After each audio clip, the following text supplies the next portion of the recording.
iOS 17.3 is here and is coming with a lot of features that is very, very interesting. I am running an update right now, so you can see me do that. So go check out the update right now. And if your device is eligible, you can update right away.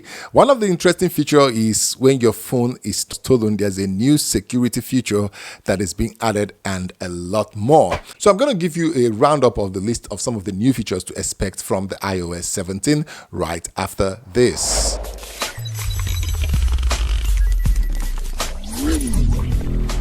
Welcome to Smart Depot, and let's give you a roundup of the new features coming to the iOS 17.3, which is available right now. If your device is eligible, go download it and check it out. So yeah, one is stolen device protection. In the past, people can actually get your password or passcode and then log in and do all that. But now with this stolen device protection, Apple will now require you to put your facial ID before you can actually get to have access to put in your Apple ID. So it's kind of interesting. If you move out of your known location and put in your passcode, it will also require you to put in your facial ID as a backup to be able to make sure that you are protected. And there is also this feature inside it that is like the delay tactics that Apple is putting in to make sure that someone doesn't just go into your account without your knowledge.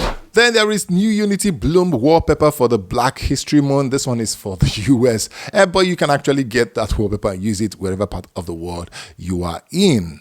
Finally, Apple Music is now going to allow collaborative playlist. So what this means is that people from different places can now share a shared playlist and then tweak it and modify it and add more music and all that to it.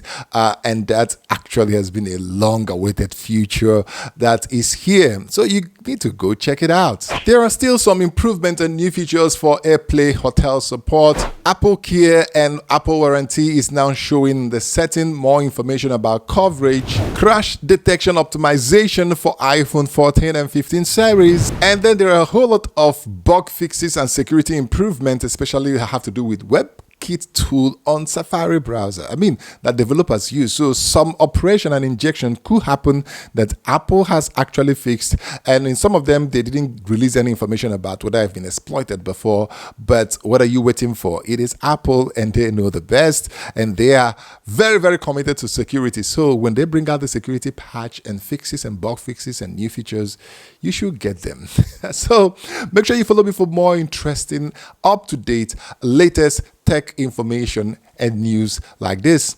Until I see you in the next one, it is peace. Subscribe. I'll see you.